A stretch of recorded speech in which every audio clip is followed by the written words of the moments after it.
Bonjour Kirsty Coventry. Bonjour Christophe. Vous êtes la plus jeune candidate à cette élection, la seule femme et la première représentante d'Afrique à briguer la présidence du CIO. Êtes-vous le meilleur symbole de ce que devrait être le CIO au XXIe siècle? J'espère que c'est ce que ressentent les membres du comité, mais je veux aussi être la meilleure personne pour le poste, pas seulement en raison de mon genre ou de mon origine. Je veux que les membres sentent qu'ils peuvent avoir confiance en moi et qu'ils pensent que je serai la meilleure pour diriger notre incroyable organisation, en particulier dans cet avenir qui change si rapidement. En tant qu'ancienne athlète et ancienne présidente de la commission des athlètes du CIO, vous êtes consciente des défis auxquels sont confrontés les athlètes, en particulier en Afrique, pour atteindre le plus haut niveau international. Quelle devrait être la priorité pour accroître leurs chances? En tant qu'ancienne athlète, la partie la plus difficile de mon parcours a été de devenir championne olympique. C'est là que je pense que nous devrions concentrer un peu plus les programmes dédiés du CIO. Je veux également m'assurer que les voix des athlètes soient toujours entendues, car c'est ainsi que nous savons ce qu'ils attendent de nous par le biais de la commission des athlètes, en veillant à ce que nous écoutions précisément ce dont les athlètes ont besoin et comment nous pouvons travailler à leur protection et à leur soutien. En revanche, je ne crois pas aux primes versées aux médaillés olympiques. Encore une fois, en regardant mon parcours et en parlant aux athlètes autour de moi, la partie la plus difficile, c'est toujours avant de devenir champion olympique ou avant d'être célèbre. Une fois que vous l'êtes ou que vous avez gagné des médailles, beaucoup plus d'opportunités s'offrent à vous. La question est donc de savoir comment nous pouvons aider davantage d'athlètes à devenir champions ou finalistes olympiques. C'est comme ça que nous pourrons concerner davantage d'athlètes. Vous êtes très sensible à la place du sport féminin et à la représentation des athlètes féminines dans les médias. Quelle serait la première mesure que vous mettriez en œuvre dans ce domaine si vous étiez élu? Au sein du mouvement olympique, nous avons déjà réussi à faire du bon travail pour la promotion de l'égalité des sexes. Il faut maintenant l'étendre. Nous avons besoin d'une meilleure représentation des femmes dans les fédérations internationales et dans les comités nationaux olympiques. On doit avoir davantage d'opportunités pour les femmes entraîneurs et l'entourage des athlètes. Au lancement d'un programme ou lorsqu'on essaie de faire avancer quelque chose, les quotas jouent certainement un rôle parce qu'ils aident à changer la culture. Une fois que les gens ont adhéré à cette culture et qu'ils voient la véritable valeur d'avoir plus de diversité autour de la table et que cela devient vraiment ancré dans la culture d'une organisation, alors les systèmes de quotas peuvent être supprimés. Donc je pense vraiment qu'ils servent un objectif au début. La question des athlètes transgenres ou des personnes concernées par une différence de développement sexuel, comme la boxeuse algérienne Iman Khelif, médaillée d'or à Paris 2024, mais visée par des messages haineux sur les réseaux sociaux, reste controversée. Quel est votre avis à ce sujet? Je veux m'assurer que nous protégeons la catégorie féminine et je crois que nous devons trouver une voie à suivre en le faisant collectivement avec les fédérations internationales.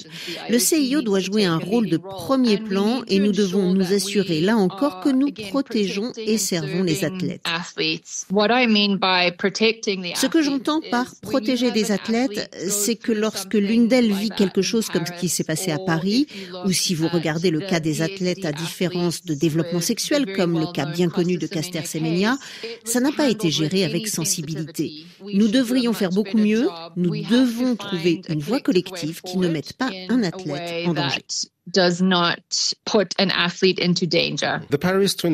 Les Jeux Olympiques de Paris 2024 ont été un grand succès populaire et financier pour le CIO. Est-ce désormais le modèle à suivre et comment ce succès peut-il être mis à profit pour engager la jeune génération dans un paysage médiatique en constante évolution? Paris 2024 était exactement ce dont le monde avait besoin, surtout après le Covid. C'était des Jeux incroyables et extrêmement réussis. Et nous devons utiliser cette plateforme en ce moment où tout le monde en parle encore. Le comité d'organisation de Paris 2024 et Tony Estanguet ont fait un travail incroyable à travers le pays en engageant les jeunes, les écoliers et en les impliquant dans le sport. Et c'est la mission du CIO de construire un monde meilleur grâce au sport. Donc, la question est de savoir comment on peut utiliser ce qui a été fait à Paris 2024 et le répandre à travers le monde.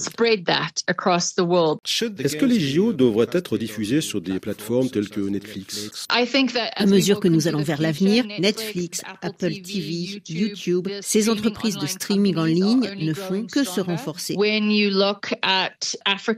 Quand on regarde l'Afrique, par exemple, dans quelques années, vous aurez plus d'un demi-milliard de jeunes de moins de 35 ans. Et la plupart d'entre eux auront des smartphones.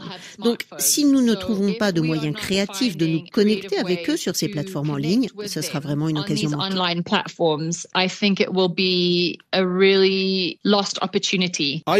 Êtes-vous favorable au retour des athlètes russes et biélorusses aux Jeux Olympiques, à commencer par Milan Cortina l'année prochaine, et sous quelles conditions? Malheureusement, dans le monde d'aujourd'hui, nous allons surtout devoir faire face à la question de savoir comment protéger et soutenir les athlètes dans toutes les zones de conflit. Nous constatons de plus en plus de conflits en Afrique, vous en avez en Europe et au Moyen-Orient. Pour moi, nous devons créer un groupe de travail qui élaborera un cadre qui permettra de protéger et de soutenir les athlètes de toutes ces zones de conflit afin de les aider à participer aux Jeux. Au bout du compte, nous devons également nous assurer que tous les athlètes présents aux Jeux seront protégés, donc il pourrait être nécessaire de mettre en place différentes réglementations pour garantir que tous les athlètes sont soutenus et qu'il n'y en ait pas qui soient davantage protégés que d'autres. Vous êtes actuellement la présidente de la commission de coordination des Jeux Olympiques de la jeunesse de Dakar 2026. Le succès de ces Jeux sera-t-il crucial pour la crédibilité de l'Afrique à accueillir un jour les Jeux Olympiques? Oui, à 100%. C'est la première fois que le mouvement olympique vient en Afrique et peut découvrir notre enthousiasme, notre énergie, notre culture. Et cette opportunité nous excite.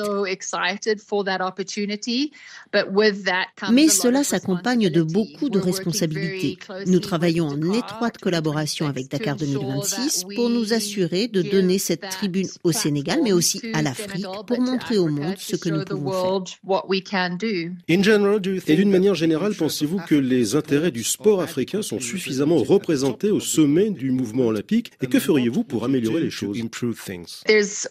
Il y a toujours des points que nous pouvons améliorer pour nous en assurer. L'une des grandes choses dont j'ai parlé aux membres du CIO serait d'essayer de trouver des moyens innovants de combler le fossé entre les comités nationaux olympiques, qui sont très bien soutenus et bien gérés, et ceux qui ont besoin de beaucoup plus de soutien, car encore en développement. L'utilisation de la technologie et de l'intelligence artificielle en particulier sera très importante pour combler ce fossé, car une fois qu'il le sera un peu, les pays en développement pourront consacrer plus de temps et d'argent à soutenir leurs athlètes et nous pourrons alors voir plus de médailles gagnées dans le monde entier. Est-ce que vous apprendrez le français si vous êtes élu? Oui, C'est une promesse que j'ai faite aux membres du CIO. C'est quelque chose que je prendrai très au sérieux. Nous avons une école française au Zimbabwe et j'ai déjà fait quelques démarches. Ce serait certainement un grand honneur pour moi de pouvoir parler la langue de notre fondateur, Pierre de Coubertin. Thank you very much, Kirsty. Thank you so much.